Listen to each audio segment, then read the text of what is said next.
नमस्कार दोस्तों, देव education channel में आपका स्वागत है। आज हम पढ़ेंगे फरवरी के करंट अफेयर के कुछ महत्वपूर्ण प्रश्न जो परीक्षा में पूछने की संभावना रहती है। तो आइए वीडियो को शुरू करते हैं। पहला क्वेश्चन दिया है अपना, हाल ही में विश्व यात्रा एवं पर्यटन महोत्सव 2025 कहाँ आयोजित किया गया है। तो इसमें हमें याद रखना है जो आयोजित किया गया है वो नई दिल्ली में किया गया है। अब इसके संबंध में हमें ये याद रखना है कि कब आयोजित किया गया है।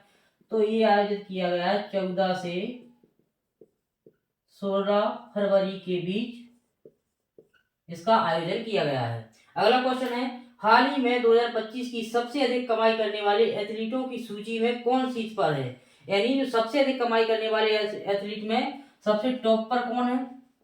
तो सबसे टॉप पर है अपने कौन, क्रिस्टियानो रोनाल्डो। यानी इनकी कमाई कितनी है, 285 मिलियन डॉलर इनकी कमाई है।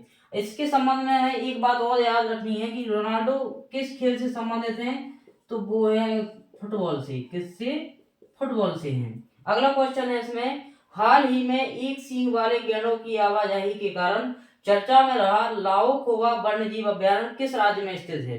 तो ये है अपना असम में। किसमें है, असम में। अब इसका कारण क्या रहा कि चर्चा में क्यों है। ये चर्चा में इसलिए है कि 40 साल बाद, कितने साल बाद, 40 साल बाद इसमें एक सींग वाले गैंडे का आगमन हुआ। या फिर कह सकते हैं कि 40 साल बाद इस अभ्यारण्य में एक सींग वाला गैंडा देखने को मिला। इस कारण ये चर्चा में है। तो ये कहाँ स्थित है, ये असम में है। इसका क्षेत्रफल है 70.13 वर्ग किलोमीटर इसका क्षेत्रफल है। अगला क्वेश्चन है, काशी तमिल संगम का कौन सा संस्करण वाराणसी में आयोजित किया गया है। तो इसमें हमें याद रखना है कि फर्स्ट, सेकंड और थर्ड कौन सा है। तो फर्स्ट याद रखेंगे, पहले क्या याद रखेंगे, फर्स्ट। तो फर्स्ट कहाँ कब हुआ था, ये 2022 में हुआ। सेकंड कब हुआ, 2023 में हुआ। और जो थर्ड है वो 2025 में हुआ। कहाँ हुआ, वाराणसी में। कौन सा कब हुआ, वाराणसी में हुआ। तो इस प्रकार हमें एक क्वेश्चन के साथ साथ दूसरे क्वेश्चन भी करते जाना है, क्योंकि एक क्वेश्चन करके रखेंगे तो कंप्लीट नहीं हो पाएगा। इससे क्या होता है, जैसे हम इसको याद रखें कि ये दिल्ली में आयोजित हुआ, लेकिन एक प्रश्न ये भी तो बन सकता है इसमें कि कब आयोजित हुआ। तो एक क्वेश्चन के साथ दो क्वेश्चन बन रहे हैं। इसी क्वेश्चन में से दो बना लेंगे कि 2025 में सबसे अधिक कमाई करने वाले एथलीट का नाम क्या है, या फिर टॉप पर कौन है। और या फिर एक बात और बन सकती है, इसमें कैसी बन सकती है कि क्रिस्टियानो जो रोनाल्डो है वो किस खेल से संबंधित है। ये भी तो क्वेश्चन बन रहा है। मतलब एक क्वेश्चन के साथ हम दूसरा क्वेश्चन भी याद करके चल रहे हैं। अगला क्वेश्चन इसमें जैसे समझे कि एक अलग क्वेश्चन कैसे बनेगा। इसमें एक क्वेश्चन ये बन सकता है कि लाओ खोवा वन्यजीव अभ्यारण्य चर्चा में क्यों है। ये भी तो बन सकता है। इसमें क्वेश्चन तो किसी प्रकार से बन सकते हैं। काशी तमल संगम, इसमें बन सकता है कि फर्स्ट कब हुआ, सेकंड कब हुआ, थर्ड कब हुआ। और ये अभी इसमें पूछे गया है कि कहाँ है, तो वाराणसी वाला आंसर बन सकता है। अगला दिया है अपना पांचवा, 8वें भारतीय सागर सम्मेलन 2025 का आयोजन कहाँ किया गया है। तो ये आयोजन किया गया है मस्कट में। यानी मस्कट में कब किया गया है, 16 से 17 फरवरी के बीच। 16 से 17 फरवरी के बीच इसमें जो भारतीय सागर सम्मेलन का आयोजन किया गया है। अब भारतीय सागर सम्मेलन को हम हिंद महासागर सम्मेलन भी कहते हैं। हिंद महासागर सम्मेलन भी कहते हैं।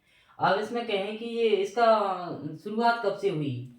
ये हिंद महासागर सम्मेलन या फिर भारतीय सागर सम्मेलन की शुरुआत कब से हुई, ये हुई 2016 से।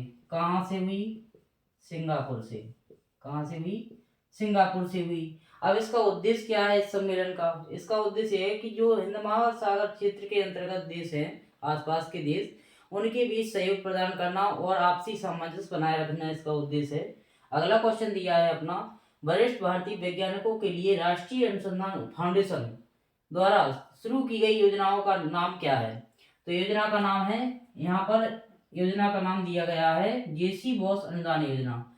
अब इसमें एक बात इसमें याद रखें कि राष्ट्रीय अनुसंधान जो फाउंडेशन है वो क्या है।